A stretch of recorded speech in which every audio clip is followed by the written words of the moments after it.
Кодекс кананічнага права з ксяндзом Дмітрием Пухальскім. Похваленый Иисус Христос. Вітаю вас, наши дорогие радыёслухачы, як кожную пятніцу. Прынамсі так стараемся. Мы сустракаемся у нашай студыі менавіта тут з ксяндзом Дмітрыем Пухальскім. Похваленый Иисус Христос. Навекі вечныя, мы таксама ўсіх вітаю. Дзякую шчыра за тое, што знаходзіце час прыйсці і падзяліцца тым, што вы маеце, што вы ведаеце. І аб чым сённяшняя будзе наша праграма? Пасля даволі доўгіх разважанняў над сакраментам Еўхарыстыі, я думаю, мне здаецца, што мы ўжо амаль што ўсё сказалі, што можна сказаць аб Еўхарыстыі, хаця гэта немагчыма. Але тое, што гаворыць Кодекс кананічнага права, то разгледзелі асноўныя пытанні. І сёння хацелася перайсці ўжо да наступнага сакраменту. Гэта сакраменту споведзі, або сакраменту пакаяння. Альбо паяднання. Або паяднання. Назву гэта сакрамента многа, сапраўды, як і ў многіх сакраментаў. У Еўхарыстыі таксама многа назваў. У Еўхарыстыі хіба яшчэ больш назваў. Так. Згодны. І сёння, я думаю, толькі пачнем эту размову, таму што аб сакраменце пакаяння таксама можна гаварыць вельмі-вельмі многа. І, напэўна, спачатку мы гаворым, што сакрамент споведзі, кожны разумее, што это такое сакрамент пакаяння, а можа на пачатку хацеў бы заставаць канон. Можа, ён трошкі гучыць занадта мудра, але ўсё ж такі афіцыйны тэкст касцёла, я думаю, варта яго хаця бы раз пачуць. У сакраменце пакаяння вернікі, вызнаючы граху легітымнаму распарадчыку, жалуюць за іх і, маючы намер выправіцца, праз адпушчэнне грахоў, дадзенае тым самым распарадчыкам, атрымліваюць ад Бога адпушчэнне грахоў, здзейсненых пасля хросту, і адначасова паядноўваюцца з касцёлам, якому яны сваімі грахамі нанеслі раны. Вось так гучыць канон 959, які адкрывае весь раздзел, які датычыць цэлебрацыі і наогул сакраменту споведзі альбо сакраменту пакаяння. І бачым тут розныя элементы, на якія, напэўна, было б варта звярнуць увагу, і мы патрошкі будзем над гэтым застанаўлівацца. Можа, самае першае – это цэлебрацыя сакраменту споведзі. Пэўна, многія з нас прыступаюць, хацелася б сказаць, што ўсе. Можа, спачатку так патлумачыць, што значыць цэлебрацыя, як заўсёды цэлебрацыя, святкаванне, перажыванне, тое, што адбываецца. Я так падумаў, не ведаеце, нашы вы радыёслухачы згадзіліся з тым, што да споведзі прыступаючы яны святкуюць. Але трэба памятаць такую рэч, што на споведзі, скажем, матэрыя сакраменту споведзі прыемнага мае мала, бо там ўсё-такі грэх чалавечы, чалавечая слабасць, і сапраўды там гавораць рэчы далёка не заўсёды прыемныя і добрыя, нават больш зусім непрыемныя, зусім не добрыя, але разам з тым мы ўсё ж такі сустракаемся з міласэрным айцом, мы сустракаемся з Божым прабачэннем, гэта варта памятаць. У кожным сакраменце споведзі, кожны раз прыступаючы да гэтага сакраменту, бо не наш грэх з'яўляецца галоўным там, што там ёсць. Яго трэба вызнаць, але галоўным з'яўляецца Божае прабачэнне, Божая ласка. Таму, што Езус памёр на крыжы, мы можам пачуць гэтае слова «Я адпускаю табе грахі у імя Отца і Сына і Духа Святога». У тым значэнні, напэўна, слова цэлебрацыя, якую цяжка перакласці на беларускую мову, сапраўды можна сказаць, што з'яўляецца святкаваннем. Бо кожны сакрамент нейкім чынам цэлебруецца. Можа, мы часта кажам, што цэлебруецца Еўхарыстыя толькі, але і хрост, і канфірмацыя, і сужэнства, і святарства. Кожны сакрамент цэлебруецца, таксама і цэлебруецца сакрамент пакаяння. Поэтому гэта справа такая. Наступнае прадпісанне гаворыць, што як цэлебруецца споведь. Індывідуальная і поўная споведь і адпушчэнне грахоў з'яўляецца адзіным звычайным спосабам, праз які вернік, свядомы цяжкага граху, паядноўваецца з Богам і касцёлам. Толькі фізічная або маральная немагчымасць асвабаджаецца такой споведзі, у гэтым выпадку паяднанне можа ажыццяўляцца іншымі спосабамі. Ці можна ввогуле узгадаць так на пачатку нашага разважання пра тыя спосабы, якія ў гісторыі ввогуле існавалі? Сапраўды, калі паглядзім на гісторыю сакраменту споведзі, то тая споведь, якую мы сёння ведаем, якую сёння касцёл карыстаецца, тое, што я толькі што прачытаў, з'яўляецца звычайнай цэлебрацыяй гэтага сакраменту, так званая індывідуальная споведь альбо вушная споведь, яна стала вядома ў касцёле толькі ў VI стагоддзі. ірландскія манахі, наколькі памятаю, прынеслі эту традыцыю у Еўропу. Вось да гэтага споведь выглядала па-рознаму. Часамі можна прачытаць пра публічную споведь, вось, но але тут вучоныя сумняваюцца, ці была размова менавіта публічнай споведзі, калі чалавек выходзіў і вызнаваў свае грахі публічна, ці была публічная пакута. Ёсць розныя меркаванні на гэту тэму, бо, на жаль, такіх дакументаў дакладных з першых стагоддзяў, асабліва з першых 3-4 мы не маем. Не маем. Вось. Я недавно чытаў такі артыкул, дзе аўтар гаворыць так, што хутчэй за ўсё, то есть было вядома, за якія грахі, якая пакута. Пакута была публічная, напрыклад, за найбольш цяжкія грахі, там, вераступніцтва, здрада. Але споведь як споведь існавала заўсёды ў касцёле. Так, але споведь як споведь існавала заўсёды, толькі пытанне, як яна выглядала. Вось. І гэта мы, на сённяшні дзень... То значыць, няма магчымасці сказаць, як вельмі часта, напрыклад, пратэстанты імкнуцца пераканаць, што гэта толькі ў касцёле каталіцкім, што гэта толькі вось у пазнейшых часах споведь з'явілася, што на пачатку гэтага не было. Касцёле паўсюдна, но ў дзень свайго воскресення Езус прыйшоў да вучняў, дыхнуў на іх, даў Духа Святога, і што сказаў: ідзіце, каму адпусціце грахі, таму адпусцяцца, на кому пакінеце, на тым пакінуцца. Вызнавайце грахі. Вызнавайце грахі. Таксама Якуб апостол гаворыць. Таксама пратэстанты на гэта звяртаюць увагу, вызнавайце грахі адзін перад адным.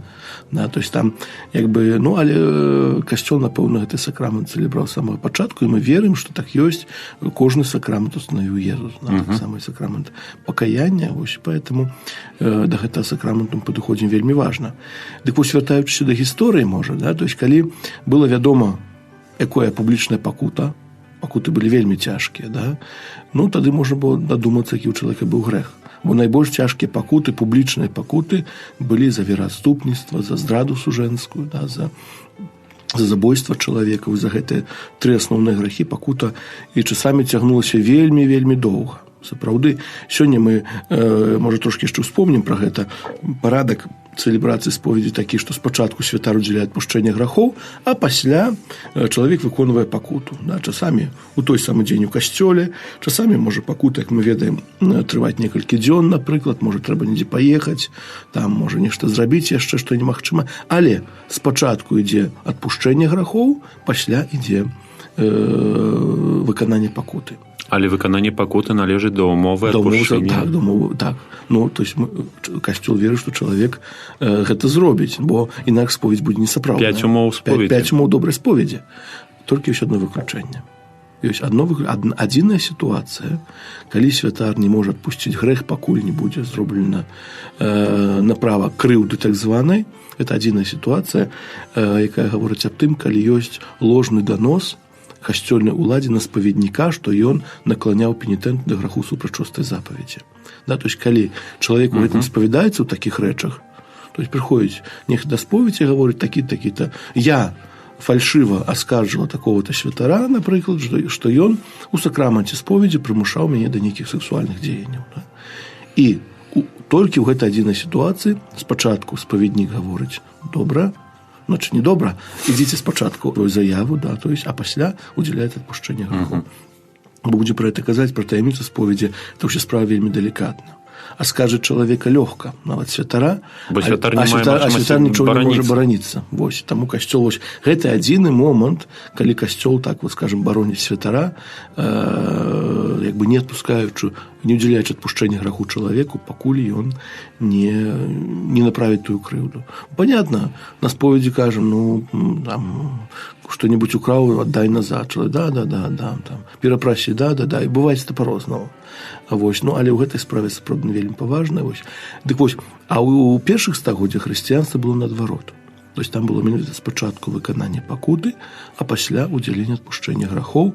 І вось гэтае выкананне пакуты часамі трывала вельмі доўга. І праз увесь гэты час, калі трывала, чалавек не мог ні да камуніі.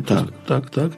І больш таго, гэта прыводзіла да таго, калі ўжо касцёл атрымаў свабоду, 4-5 стагоддзя, сакрамент споведзі пачынаў занікаць. Людзі проста не спавядаліся, чакалі, як бы адкладывалі да моманту смерці, што таксама недобра. Хрост, напрыклад. Хрост, вядомая сітуацыя так з Канстанцінам. Але і хрост, але ўжо як пасля хросту, бо мы у першым каноне, што я чытаў, што вельмі важна, споведь можа адбыцца толькі пасля хросту. чаму я так кажу, можа, зараз яшчэ нагадаю. Вось, да? То есть, поэтому гэта справа сапраўды вельмі... Ну, і касцёл пачынаў шукаць розныя, скажем так, спосабы, як гэты сакрамент, можа, недобрае слово ўжыў, ажывіць. Да? І тут ірландскія монахі, менавіта ў 6 стагоддзі, прынеслі такую форму вушнай споведзі, індывідуальнай споведзі, і індывідуальная споведь, індывідуальнае адпушчэнне грахоў, і ў такім стане цэлебрацыя та сакрамента, конечно, з пэўнымі можа зменамі, трывае да сённяшняга дня. Угу. Дзякуй шчыра. Такое пытанне хацеў бы задаць адносне таго, што мы вось казалі. Індывідуальная споведь, вядома, ці было такое ў гісторыі, што людзі спавядаліся за кагосьці, напрыклад, за сваіх памерлых? Бо ведаю, што былі такія сітуацыі, якія былі забаронены пазней, і сказана, што гэта немагчыма, калі людзі хрысціліся за сваіх памерлых. Так. Але вось ці спавядаліся, напрыклад? Ну, я, конечно, ўсяго не ведаю, але можа дапусціць, што такія сітуацыі былі. Сапраўды, ну, людзі, ведаеце, калі так наогул не толькі аб сакраменце споведзі гаворыць, калі чалавек памірае, асабліва нехта блізкі, родныя хочуць зрабіць усё, што магчыма, нават часамі рэчы немагчымыя робяць. Да? Для таго, каб гэта памерлы быў збаўлены, бо па сутнасці, ну, кожны хоча быць збаўлены. Вось, поэтому на працягу гісторыі, конечно, дажыванні розныя былі, касцёл вельмі моцна выказваўся на гэтыя тэмы. Вось, ну, але, напэўна ж, недзе нешта было. Нет дыма без агню. Разумею, але трэба ясна сказаць, што спавядацца за кагосьці нельга. Так, это яшчэ будзем пра гэта казаць. Спавядацца за кагосьці не. Я на споведзі вызнаю свае грахі. Свае. Не мужа, не жонкі, не цёшчы, не суседа. Не суседа, не, абсалютна. Толькі свае грахі. Гэта праблема для многіх, сапраўды, бо ну, часта свае грахі не бачыш, кажуць, каб не было... Так бервяня не заўважаеш. Так, каб не было там, не знаю, мужа, жонкі, аб святы быў. Ну, значыць, перашкаджаюць да святасці, хаця павінны дапамагаць. Ну, але, кажу, это рознае бывае. Напэўна, гісторыі са споведзі вельмі многа ёсць. Тут заўсёды трэба вельмі важліва быць, каб не здрадзіць таямніцу. Вось, ну, але так ёсць. Да? Мы кажам, што індывідуальная споведь, першая, выконвае індывідуальная і поўная споведь. Што это такое? Вось поўная. Да. Ну, першая індывідуальна ясна, адзін на адзін.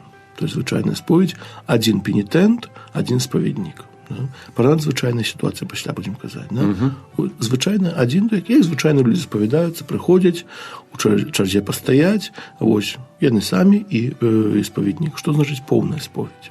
Тут ужо навучанне, можа, не зусім права кананічнага, вось катэхізма касцёла, да, мы павінны спавядацца з усіх сваіх цяжкіх грахоў, вызнаць іх від і лічбу, колькі разоў зграшылі. Ну і таксама касцёл вельмі моцна заахвочвае вызнаваць так званыя лёгкія, так званыя штодзённыя грахі. Вось поўная споведь, да? То есть я нават калі адзін нейкі грэх не вызнаю, менавіта того, што ну, не захацеў, альбо пастыдаўся, альбо яшчэ невядома з якой прычыны, тады споведь будзе несапраўдная, бо яна будзе непоўная. А зусім іншая справа, калі забыўся нейкі грэх, ну, тады наступнай споведзі, это трэба сказаць. Ось, але поўная споведь азначае менавіта тое, што я поўнасцю вызнаю свае ўсе цяжкія грахі, зрабіўшы адпаведны рахунак сумлення.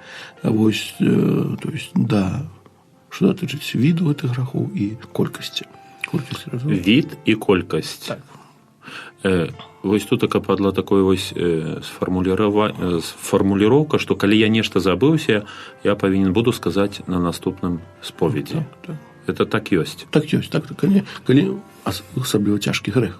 Бо лёгкія штодзённыя грахі заўсёды кожны раз прудзілі святой імшы на пачатку акту пакуты, і штодзённыя грахі адпускаюцца ўсё. З гэтым праблем няма. Яны не зрываюць кантакт чалавека з Богом, не зрываюць Божай ласкі. Вось зусім інакш справа выглядае з цяжкімі грахамі, са смяротнымі грахамі. То значыць, яны заўсёды павінны быць вымаўлены, сказаны нават тады, калі я забыўся. Ну так, другі раз конечно, я павінен... Конечно, абавязкова павінен сказаць. Вось, таму што гэта зноў-такі датычыць паўноты споведзі. Або калі на споведзі я спецыяльна нешта укрываю, нейкі грэх. Не, тут ідзе на ўвазе, бярэцца на ўвазе, калі я забыўся. Так, калі забыўся, понятно, што ну, всякае бывае тут, калі нема моей вины, бо грэх ты свядома і добровольнае парушэнне, калі свядомасці не было, ну забыўся, усім здараецца. Поэтому тут нічого не зробіш. Ну, зусім іншая справа, кажу, калі ўжо чалавек спецыяльна не гаворыць, то спаўняе чарговы грэх, які называецца святатацтва, святатацкая споведь, святацкая святая камунія. Добрага ў гэтым няма нічога, абсалютна і Божага. Да? То есть, напэўна, поэтому гэтая справа сапраўды трэба пільнаваць. Таму касцёл, што захвочвае, вельмі моцна захвочвае вернікаў да рахунку сумлення перад споведдзю. Да, то есть не может быть так, что вот сядзім, глядзім, ксёндз без работы сядзіць, трэба пайсці паспавядацца, бо давно не быў. Часамі тут это чутно, адразу чутно. Калі по дарозе чалавек пачынае грахі выдумваць, там, як бы это сказаць, як бы это не сказаць, бачна, калі чалавек падрыхтаваны, калі не падрыхтаваны. А вось адносне падрыхтоўкі і самого падыходу, бо я сустракаўся з такой практыкай, калі, напрыклад, можа не дзіцё, але моладзь была прымушана прыйсці да споведзі. І вось што тады? Ну, понятно. Чаго прыйшла? А маці сказала? Маці сказала. Заўсёды пытанне прымусу у праве, яно, скажем так, мяжуецца з сапраўднасцю сакраменту. Да? То есть заўсёды, ну, калі ёсць прымус, ну, пытанне, ці будзе сакрамент сапраўдны. Напэўна, калі чалавек грахі вызнаў, так, калі дыспазіцыя это была, дачкі, маці сказала, вось гэты грахі вызнаць. Ну, это тым больш. Ну, ёсць такія сітуацыі. Мама сказала, жонка сказала, такі ў мяне грахі. Ну, тут, конечно, ўжо пан Бог глядзіць у сэрца кожнага чалавека. То есть нельга катэгарычна сказаць прымус прымусам, але ты ж нешта сказаў. Да?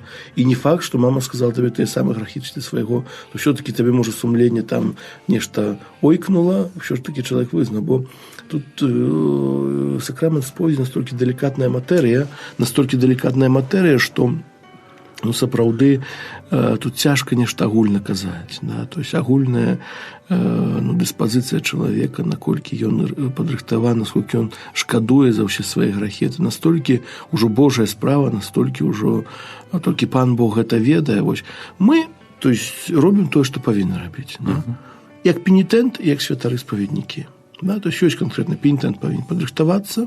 Понятно, пан Бог ведае яго недасканаласць, ведае, можа, і комплексы, ведае слабасці, і ведае, аб чым цяжка сказаць будзе, але ну, лічыцца, што чалавек хоча паспавядацца. Да? Таксама з боку спаведніка я магу нешта не дачуць, а часамі Дух Святы такое нешта укладзе ў мае вусны, што я такія рэчы скажу, што чалавек потом, і это сапраўды будзе некае Божае слово для яго. Таму тут справа, все-таки, еще раз повторюсь, что сакрамент споведи – это споткание человека с Богом, вот, тому то, что Божие, мы не повинны это откидывать. То есть не переводить чистую людскую плоскость. На уровень психологии да, только. На психологии и некой размовы, да, с психологом, с психоаналитиком. Это не психоанализ. Не психоанализ. И об этом так само трэба сказать. Да. Ёсць практыка так званых духоўных айцоў у касцёле таксама распаўсюджана і вельмі добра, калі ў чалавека ёсць духаўнік. Так? Это может быть святар, нават касцёл может быть не святар, может быть нават просто законнік, может быть светская асоба, а гэта не звязана з цэлебрацыяй сакраменту споведзі. Вось, і калі людзям сапраўды трэба паразмаўляць са святаром на нейкія пытанні, важныя пытанні, ну варта сапраўды падысці, прызначыць час, ну і святар звычайна, не павінен адмовіць, скажем так. Калі чалавек нармальны, прыйдзе нейкае пытанне, паразмаўляць і так далей. Бо калі, напрыклад, нядзеля, перад вялікімі святамі 50 чалавек у чарзе стаіць, а чалавек падчас споведзі пытаецца вырашыць нейкія пытанні, ну, гэта цяжка. І святару цяжка, бо ён ужо некалькі гадзін можа спавядаць, яшчэ канца і края не бачна. Ну і чалавеку ён можа, скажем, не пачуе то, што хацеў пачуць, потом крыўды нейкія, што ксёндз мяне не выслухаў, толькі адпусціў грахі. Тут яшчэ скажу, што да сапраўднасці споведзі патрэбна эта формула адпушчэння грахоў. Конечно, нам хочацца навуку пачуць, нам хочацца, можа, там, кажуць, новасці пачуць, што ксёндз добрага скажа, а гэта, той, 5-10. Вось гэта ўсё патрэбна, бо святар выступае як суддзя, як лекар на споведзі. Вось, але для сапраўднасці адпушчэння грахоў патрабуецца менавіта эта формула. Да? Бог Отец милосердный и так далее. И я отпускаю тебе грехи в имя Отца и Сына и Духа Святого. Вот это сутность этой формулы, и ей святар повинен промовить обовязково, без ей нема отпущения грехов.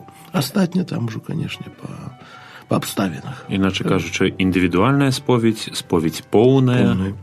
И отпущение грехов. И отпущение грехов. Памятаю, что как мы в семинаре давали нам в 4-м курсе этот экзамен, 70% курса полягло на тем, что написали индивидуальная и полная споведь. Профессор всем позакреслил, поставил 2. Таму што не толькі індывідуальная поўная споведь, але і адпушчэнне грахоў. Бо калі святар не прачытаў гэту формулу, калі адпушчэння грахоў няма, то споведзі таксама не было. Ну так. Это нібыта відавочна, але адпушчэнне грахоў павінна быць. Да? Бо можа быць розная сітуацыя, чалавек пачаў спавядацца, святар вылецеў з канфесіянала, напрыклад. У меня была такая ситуация, калі чалавек спавядаўся і нагле прапаў. Я не ведаю, што рабіць. Але пазней нагле паявіўся і пытаюся, куды ён дзіваўся, ён кажа, на тацу трэба было кінуць. Напрыклад, добра. Поэтому бывают всякие ситуации. Поэтому индивидуальная полная споведь и отпущение грехов. Да? То есть ту формулу, якую читае святар, перед тым, як удзяліць нам адпушчэнне граху. А вось такое пытанне, ці вось гэтую формулу чалавек павінен чуць ці не? Скажем, да сапраўднасці сакраменту з пункту гледжання права не абавязкова. Да? Але звычайна, многія святары у нас як ту формулу па-польску навучыліся ў свой час, чытаюць па-польску, людзі не разумеюць. Некаторыя святары па-лаціне чытаюць. Я па-лаціне. Я таксама па-лаціне часцей за ўсё. Па-беларуску, можа, грашу гэтым. Трэба сесці навучыцца. Альбо напісаць сабе. Так, альбо ў некаторых касцёлах мінскіх, дзякуй святарам, сапраўды іх спавядаеш некалькі дней на рэкалекцыі. Там напісана эта формула. Понятно, калі 20-30 чалавек паспавядаеш, уже навучышся. Але это павінна быць пастаянная практыка, можа, ўжо і ўзрост не той, памяць не тая, поэтому так вось. Але да важнасці сакраменту не належыць чытанне формулы ў нейкіх толькі канкрэтнай мове, напрыклад, у Беларусі і Беларусі. Не можна, у мове абсолютно. То есть эта формула, конечно, бо каждая літургічная кніга і кожная, скажем, формула сакрамента, яна зацвярджаецца в этой конгрегацыі культу, Божага культу дысцыпліны сакраментаў. Да? То есть, напрыклад, робіцца пераклад імшала, пераклад абрадаў хросту, намашчэння хворых, споведзі, ўсё это робіцца пераклады, і формула, пераклады на нацыянальнай мове зацвярджаюцца кангрэгацыі. Арыгінал па-лаціне, канешне, вось усе пераклады зацверджаны, і кожны з гэтых перакладаў з'яўляецца сапраўднай формулай. Да, я могу в Китае по-беларуску молиться, и в Беларуси по-арабску, яшчэ невядома як. Гэта формула сакраментальная. Да? То есть, конечно, касцёл захвочвае да лацінскай мовы заўсёды, але можна па-всякаму. Я спаткаў сітуацыю, калі святар пачынаў па-лаціне, а ўжо астатнія формулы, я адпускаю табе грахі, каб чалавек чуў, ужо казаў па-беларуску. Можна і так, то есть на перашкодзе нічого не стаіць. Але гэта формула павінна быць канкрэтная, зацвярджоная. Не можа святар сабе вось так, як хоча. У кожным сакраменце, таксама ў сакраменце споведзі, ёсць канкрэтная формула, об якой, якая менавіта вырашае сапраўднасць сакраменту. Два рэчы пакора святара. Я магу сабе прыдумваць, я магу пабажнейшая формула, толькі касцёл устанавіў гэтую формулу. І гэту формулу я павінен. І калі гэтай формулы не будзе, сам сакрамент не будзе важным. Так, сам сакрамент. Значыць, да сапраўднасці сакраменту патрэбна толькі астатнія вось гэтыя, бо ў надзвычайным выпадку можа толькі слоў «І я адпускаю табе грахі ў імя Отца і Сына і Духа Святога». Але звычайным, скажем так, для годнай цэлебрацыі патрэбна ўся поўная формула. Бог, Отец міласэрнасці, які праз смерць і воскресенне свайго Сына і гэтак далей. Да яна трошкі, можа, даўжэйшая, можа, некаторым святарам хацелася б карацейшую формулу, але такая ёсць зацверджаная касцёлам. Напрыклад, я ў Італіі часта спавядаў людзей, там у іх амаль што да сапраўднасці, так звана «atto di dolore», то значы акт жалю, які павінен сказаць пенітэнт. Пакуль пенітэнт гэта не скажа, святар не пачынае формулу адпушчэння грахоў. Акт жалю таксама належыць да 5 умоў. Так, толькі не канкрэтная формула. То есть они там, у них целая формула, я так і навучыўся за некалькі гадоў. І як сам прыйшоў спавядаць да італьянскага святара, сказаў грахі, і мне сказаў пакуту, ён маўчыць, я маўчу. І пасля пытаю, що он, кажа, «Atto di dolore», добра. Я так кажу, не ўмею я, добра. Адпусціў грахі без «Atto di dolore». Але для яго было бачна, што это вельмі дзіўна. Вельмі як это, чалавек не ведае, як это. Акт жалю, тым больш па-італьянску, не ведаю.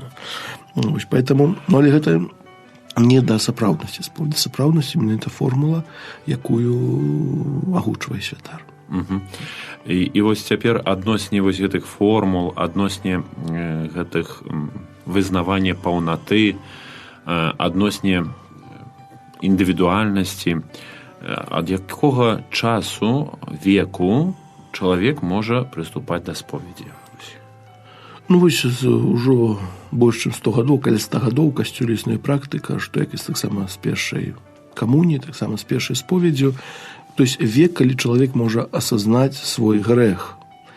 То есть лічыцца, што пасля 7 гадоў, 7-8 гадоў дзіця ўжо можа адрозніць, што добрае, што недобрае, і можа ўжо спавядацца і прымаць святую камунію. Это рэформа Пія X была, 1905 год, ну так, трошкі да 10-го натрывала. Вось, то есть трошкі больш чым 100 гадоў.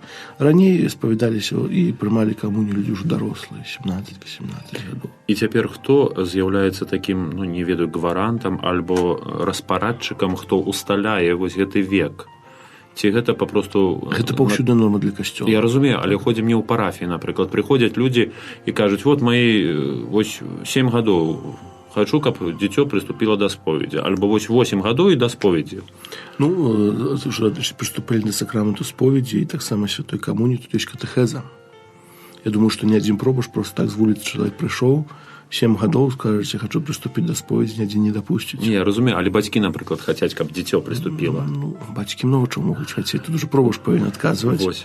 Пробаш адказвае, канешне. Ну, ўсё ў парафіі пробаш адказвае, перш за цэлебрацыю сакраментаў. Вось. Бо ўсё ж такі, ну, сакрамент гэта, як вучыць наш катэхізм, гэта бачны знак небачнай Божай ласкі. То есть вельмі канкрэтная справа, вельмі паважная справа. Транспарэнцыя, трансцэндэнцыя, выманентнасць. Вось. Ну, я не паўтару, уже я не мораліст, вось, але так ёсць. Так ёсць сапраўды, таму пробаш павінен чуваць, каб іх рост быў сапраўдным чынам і годна ўдзелены. Вось тут ёсць, канешне, і суб'ектыўны фактор. Сёння ў Скуру званіла адна жанчына, там пробаш адной парафіі не хацеў іх пахрысціць дзіця, бо яны не венчаныя. Ну, я разумею, ёсць розныя сітуацыі. Вось, ну, у мяне таксама розныя сітуацыі здараюцца. Здараюцца і бываюць, вось, поэтому как-то трэба, ну, пытанне, чаму не венчаныя, хочуць, не хочуць, і так далей. Часамі не могуць, ну, про это мы ўжо казалі, да. То есть, ну, так. Поэтому тут это адназначна пытанне цяжка вырашыць. Таксама, ну, і пробаш. Ну, звычайна дзіця ходзіць. Наша канферэнцыя біскупоў устанавіла тэрміны для катэхезы, на першай споведзі, першай святой камуніі. Ну, як ходзяць, ну, экзамены неяк здаюць. А ці можна агучыць вось гэтыя тэрміны і так далей, каб нашы людзі папросту ведалі, якія абавязкі ставяцца да іх дзяцей адносне прыступання да першай споведзі камуніі? Наколькі я памятаю зараз, да першай камуніі, то есть да першай катэхезы перад першай споведзю першай камуніі павінна быць не менш чым 2 гады. Да, то есть 2 гады, понятно, што звычайна раз у тыдзень заняткі, а вось 2 гады дзеці рыхтуюцца да прыняцця ата сакраменту. Это сапраўды вельмі важна, да, таму што сапраўды вучацца і малітвам, і Божым запаведзям, і нейкія такія падставовыя, можа, асноўныя моманты таксама хрысціянскага жыцця нейкія, то есть сапраўды справы. Это важнае. І зноў-такі, ну, бацькі, хочаш, каб дзіця прыступіла да споведзі, трэба падрыхтавацца. Таксама і з дарослым. Бо нават калі чалавек 40-50 гадоў прыходзіць, я хачу паспавядацца, ну, добра, рыхтаваўся, ну, а што там, я нікого не забіў, там нічого не ўкраў, што не там рыхтавацца, да? То есть гэта паказвае, да, то есть ён можа на свой, скажем, на свой стан развіцця і, можа, там нічого не ўкрыў, там святататстваў не было, но але не было падрыхтоўкі таксама, да, то есть, ну, такі сваім сумленнем, ці ён да канца фармованае, но добрае, ці так за. А ці пробаш можа адкласці вось гэта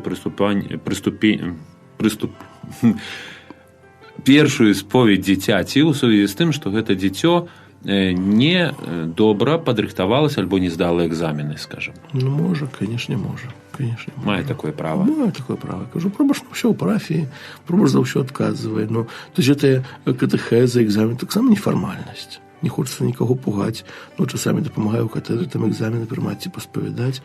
Вось, ну, ёсць дзеткі, якія ўсё вучацца, ёсць такія, которые, ну, раз на год прыйдуць і лічаць, што... Так, і ўжо дастаткова. Ну, поэтому таксама паважная справа рэлігійнае выхаванне дзяцей, гэта нельга занядбоўваць, таксама падрыхтоўка да сакраменту споведзі і першай святой камуніі. Вось. І то есть мы сказалі, што гэта звычайная цэлебрацыя сакраменту споведзі, это індывідуальная і поўная споведзь адпушчэння грахоў. А гэта значыць, што ёсць яшчэ нейкая надзвычайная сітуацыя. Незвычайная. То, што Канон гаворыць, толькі фізічная або маральная немагчымасць вызваляецца такой споведзі, у гэтым выпадку паяднанне можа ажыццяўляцца іншымі спосабамі. Фізычнае, гэта зразумела. Так. Гэта адсутнасць Так. магчымасці Так. спавядацца. А маральнае? Можа быць яшчэ маральнае. Вот, патлумачыць, што значыць маральнае. Калі, напрыклад, ёсць фізічная прысутнасць спаведніка ёсць, так? Але маральна я не магу яго паспавядацца. Напрыклад, права мне гэта забараняе. Да? То есть, напрыклад, ёсць такое права, якое, ну, скажем, может, две такія найбольш распаўсюджаныя сітуацыі. Першае, што настаятель не павінны спавядаць сваіх падначальных, хіба што тыя самі папросяць. Так? Ну, то есть, не павінны, то значыць такое, вось, это не забарона, вось, ну, але калі, напрыклад, я як, не ведаю, клерык семінары еду з рэктарам недзе там у нейкую паездку, так, ім трэба паспавядацца, ну, не павінен рэктар спавядаць клерыка. Пробаш за хрысціяніна. Таксама. Пробаш. Ёсць вядомы такі анекдот, не анекдот. За хрысціян спавядаецца ў пробашчу, падкрадае грошы стацыі. Што пробашчу рабіць? Выгнаць за гэта не можа, бо на споведзі даведаўся. Давяраць таксама па-чалавечы не можа. І што? Таких ситуаций много, потому, то есть, вот это то самое моральная немагчымасць. Да? То есть, моральная немагчымасць, потому что это две этой межы, знешнія межы, внутренние межы, и на их пересекают, это пасля может быть каша. Может быть каша, и, ну, тут недалеко до здрады таямницы, да, то есть, бо человек все-таки, как бы там ни был, нават споведник, то все-таки человек. Коли, может, нечего доведается, может, по-розному после того за христианина относится, но не бы давяраць, или як человеку давяраць, сказал, выгнать не могу, бо за это не выгонишь, то, что постоянно его там карауліць и так далей. Альбо, напрыклад, маральная немагчымасць ёсць, калі, бо права нават забараняе, больш таго, святар пападае ў пакаранне з камунікі, калі, напрыклад, спавядаецца ўдзельніка ў граху супрачостай запаведзі. Так, ну, была такая сітуацыя, напрыклад, адзін ксёндз у парафіі, і гэты чалавек, да, ці жанчына там, ці што, ну, яна не можа паспавядацца. Вот цяпер у гэтага святара. Але ёсць магчымасць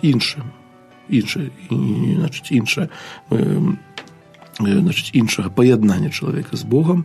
Мы ўжо пра гэта хіба ўспаміналі, калі пра Еўхарыстыю казалі, да, то есть, будучы ў стане цяжкага граху, не маючы магчымасці паспавядацца, да, я ўзбуджаючы поўны жаль за грахі з намерам паспавядацца як мага хутчэй, да, то есть тады я могу прыняць святую камунію. Я казаў, это ненармальная ситуация, конечно, так не павінна быць, ну, але калі ёсць это фізічная або маральная немагчымасць, то есть, ну, я не могу до гэтага чалавека пайсці да споведзі. Вось это маральная немагчымасць. І тогда кодекс гаворыць, што ёсць іншыя спосабамі, да, то есть адзін з них это поўны жаль за грахі, да? Вось таксама, напрыклад, калі чалавек хворы, ляжыць без прытомнасці. Да, то есть тут таксама мы гаворым аб споведзі ў гэтай сітуацыі. Конечно, гаворыш заўсёды лепей не чакаць такой сітуацыі, калі чалавек ужо сам нічога не можа сказаць. Часта прыходзіш, чалавек толькі там вачыма нешта ўжо можа маргаць, а можа і вачыма ўжо нічога не маргае. Так, толькі, ну, спадзяемся, што чалавек шкадуе за грахі, шкадуе, удзяляем адпушчэння. Таксама надзвычайная сітуацыя, но опять же зноў-такі спадзяемся на Божую міласэрнасць. То есть тут у гэтых сітуацыях з крайніх будзе гэта фізічная або маральная немагчымасць. Да? Але ёсць такая таксама прадпісанне канону, які вельмі папярэджвае, што это надзвычайная форма, якая не павінна быць стасавана ў штодзённасці. Гаворыцца так: адпушчэнне грахоў адразу некалькім пенітэнтам без папярэдняй споведзі звычайна не ўдзяляецца. Хіба што? Тут якая сітуацыя? Адпушчэнне грахоў, ну, некалькі пенітэнтам адразу, калі гэта магчыма. Калі пагражае небяспека смерці і час не дазваляе святару або святарам выслухаць споведзь кожнага пенітэнта паасобку. Да? Класічны прыклад напісаны ва ўсіх падручніках кананічнага права: ляціць самалёт пачынае падаць. Да, у самалёце ёсць святар, усіх выслухаць няма магчымасці абсалютна ніякай. Да? Поэтому там святар гаворыць: я вот святар, жалуйце за грахі, я ўсім удзяляю адпушчэнне грахоў, і чытае адну формулу, так, якая удзяляе адпушчэнне грахоў усім. Это та самая формула? Та самая, только да, то есть я уже не я тебе отпускаю грахи, я вам отпускаю грахи, то есть меняется одиночная лишба на много, и та самая формула, да. Будем от часу. Неведомо, что там, пожар, не дай Боже, какие-нибудь, ну, всякое может быть, то есть такая, коли вот небяспека смерти.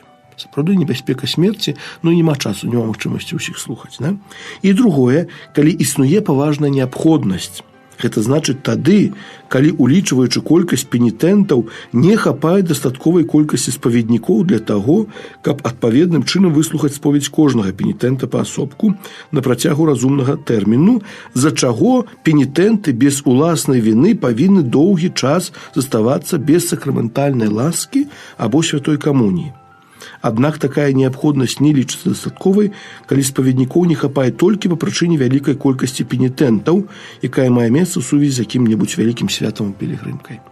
То есть, сітуацыя даволі зразумелая. Напрыклад, ёсць вялікі натоўп людзей, ёсць адзін святар, які фізічна спавядаў бы іх разумнага тэрміну на працягу разумнага дня. За суткі б іх не паспавядаў.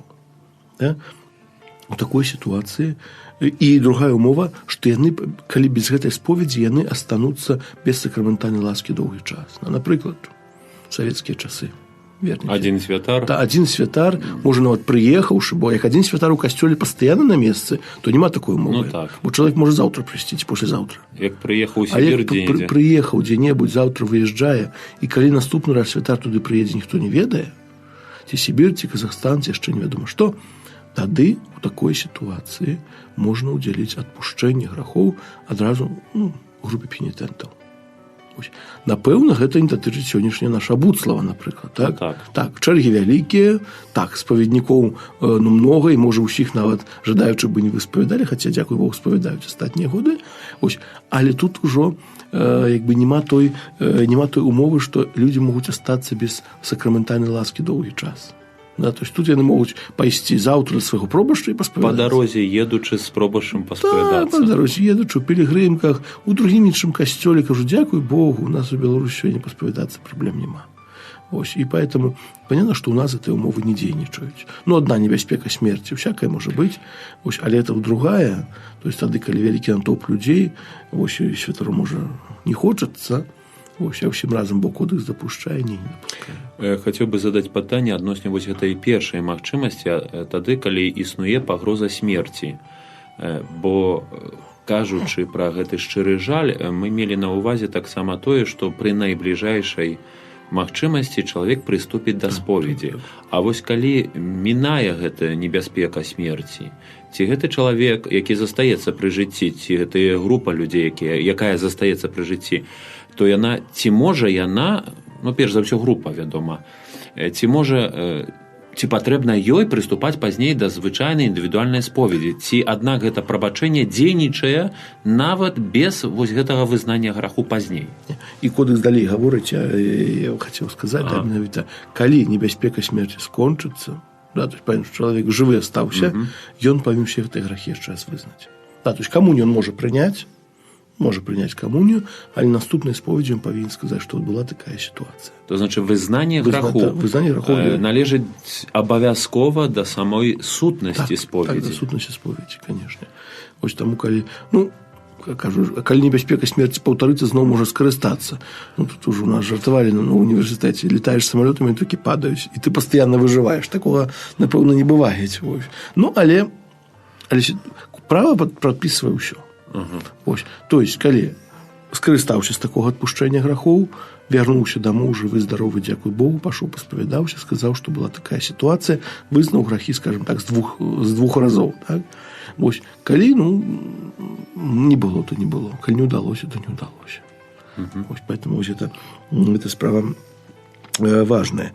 І больш таго, выносіць суджэнне аб тым, што другая справа ці ёсць такая, хто вырашае, ці дастатковая колькасць спаведнікоў, ці недастатковая, ці ўсіх паспавядаеце, не, аб гэтым вырашае дыцэзіяльны біскуп.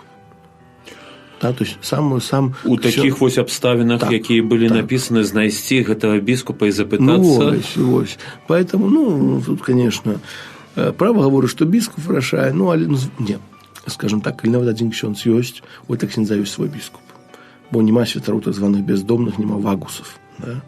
То есть ёсць, неважно, ў савецкія часы святароў было мала, і лічылася так, што хто тебе высвенціў, які біскуп, до таго ты і належыш. Да? Поэтому святара заўсёды нейкі біскуп ёсць. Поэтому ўжо трэба звязвацца з сваім біскупам, канешне, і гэтую справу таксама. І наступнае прадпісанне такі гаворыць, для таго, каб вернік мог сапраўдным чынам цешыцца сакраментальным адпушчэннем грахоў, дадзеных адразу некалькі пенітэнтаў, ад яго патрабуецца не толькі эта духоўная дыспазіцыя, але і намер у адпаведны час паасобку вызнаць тыя цяжкія грахі, якія цяпер ён не можа вызнаць. Да? То есть тое, пра што мы казалі. Калі сітуацыя небяспекі смерці закончыцца, да, то чалавек можа вызнаць свае грахі і яшчэ раз. У гэтым. Вось. Наступная рэч – месца сакраменту споведзі. І канон таксама прадпісвае, для прыняцця сакраменту адпаведным месцам з'яўляецца касцёл або капліца. Што датычыць месца споведзі, адпаведная норма павінна ўсталіць канферэнцыя біскупаў, але з такой умовай, каб у даступным месцы заўсёды меліся б канфесіяналы зафіксіраванай кратай паміж пенітэнтам і спаведніком, каб ім маглі свабодна карыстацца вернікі, якія гэтага жадаюць. І трэцяе, не належыць прымаць споведзі па-за месцам споведзі без справядлівай прычыны. Мне зараз так вось по вушах ударило слово крата. Крата, так. Не, это сапраўды, бо это ўсё-таки элемент, скажем так, інтыму пэўны, так, бо ўсё ж таки, людзі розныя бываюць, розныя сітуацыі, розныя грахі, то есть яны павінны мець магчымасць паспавядацца, скажем, ананімна, да, каб святар іх, не распазнаў, грубо кажучы. Прыкраце, як закрыта, цёмна, там не заўсёды бачна. Конечно, як сабе інтэнцыю зробіць, каб даведацца, хто даведаешся, вось, але ўсё ж такі зусім іншая справа, калі так вот на лаўцы сядзім проста і размаўляем. Да. То есть касцёл на што звяртае ўвагу, што асноўным месцам споведзі ўсё-такі з'яўляецца касцёл або капліца і канфесіянал. Да, сёння, можа, у нас, дзякуй Богу, гэта няма. У заходняй Еўропе даволі часта распаўсюджаны такія у лавачцы, пасядзім, паразмаўляем, я цябе паспавядаю, то споведь становіцца такім, губляець, можа, элемент сакральнасці. Вот это ўсё ж такі сакрамент. Гэта не псіхалагічная размова, гэта не размова з псіхааналітыкам, гэта не яшчэ невядома што, гэта сакрамент святой споведзі.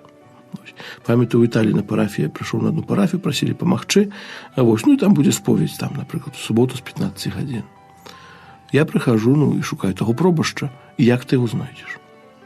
Чалавек сядзіць у лаўцы, па-свецку кашулю ўбраны. Я не ведаю, ці гэта пробашч, ці гэта дзядок зашоў, ці гэта арганіст, ці гэта закрысты, адкуль я ведаю, хто гэта. І таксама людзі прыйшлі да споведзі, дзе яны спаведніка шукаюць? Канфесіянале. А калі чалавек у лаўцы сядзіць, нават ружанец адгаворвае, мало ли хто ў лаўцы можа сядзець, ружанец адгаварваць. Не пойдзеш да кожнага спавядацца. Толькі пытанне, ці канфесіянал мае можа выглядаць па-рознаму, бо, напрыклад, спецыяльныя комнаты, якія з'яўляюцца таксама канфесіяналамі. Так, можа быць і так. То есть, напэўна, ёсць пакойчыкі, нават лямпачкі гараць чырвоная, зялёная, можна свабодна занятых і так далей. Усякае бывае. Цяпер, і там кондиционеры ставяць у канфесіянала, каб не горача. Усё бывае. Але гэта элемент, да, па-першае, касцёл і капліца, і па-другое, магчымасць канфесіянала з кратамі, да, каб чалавек мог паспавядацца. Гэта рэч сапраўды важна. Прычым краты такія, цяпер сучасныя канфесіяналы зноў такі ў Італіі робяць такія краты вельмі шчэльныя, што там чутна, але не бачна. Сапраўды не бачна чалавека, это для многіх сапраўды з'яўляецца такой месцам ананімнасці. Так. Дзякуй шчыра. У нас засталося 5 хвілін нашай праграмы. І вось хацеў бы таксама запытацца, гэта вось звычайная форма споведзі, калі чалавек прыступае ў касцёле, у капліцы, пры канфесіянале.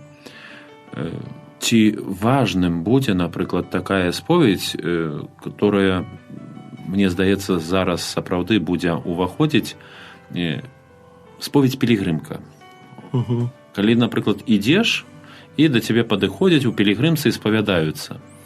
Не, што тычыцца сапраўднай споведзі не залежыць там, ці ў касцёле, ці было, ці на лавачцы, ці ў пілігрымцы. То есть, ўсё-такі сапраўднасці належыць вызнанне грахоў, і таксама адпаведна дыспазіцыі спаведніка, пра гэта ў наступны раз будзем казаць. Поэтому спавядацца можна, тым больш пілігрымка ўсё ж такі такой час святы менавіта для гэтага ён ёсць. Поэтому датычыць пілігрымкі, канешне, тут трэба задбаць аб гэтай інтымнасці, то есть магчымасці захавання таямніцы. Заўсёды едуць пілігрымкі, звычайна, дзе напрыканцы ідуць святары, якія спавядаюць людзей. Вось, бо пастаянна зноў-такі не так круціцца, трэба вельмі уважліва быць. То там дзеці бегаюць малыя, то там ўсё ж такі ў дарозе, нехта хутчэй ідзе, нехта вальней ідзе. Вось, это ўсё бывае. Але як бы сама споведь у пілігрымцы, калі чалавек шчыра вызнае свае грахі, калі чалавек сапраўды будзе жа іх шкадаваць і будзе спавядацца святару, с адпаведнымі правамі, пра якія будзем казаць у наступным разе, то споведь будзе сапраўдная. Дзякую шчыра. Маю надзею, што нашы радыёслухачы, якія слухаюць, таксама далучаюцца да нас з падзякай ксяндзу Дмітрую, і таксама запрашаю вас, дарагія нашы радыёслухачы, пісаць, тэлефанаваць, быць можа, цяпер вось маем гэтую праграму, якая распавядае пра сакрамент споведзі, сакрамент паяднання. Варта, быць можа, задаць пытанне, патэлефанаваць да нас. Узгадаю толькі, што наступная сустрэча у нас будзе ў пятніцу таксама ў 16 гадзін, і будзем размаўляць пра споведь. Дзякуй шчыра. Похвалёны Езус Христос. На векі вечныя. Калі жыццё зачыняе дзверы, Бог адчыняе вокны. Слухай Радыё Марыя.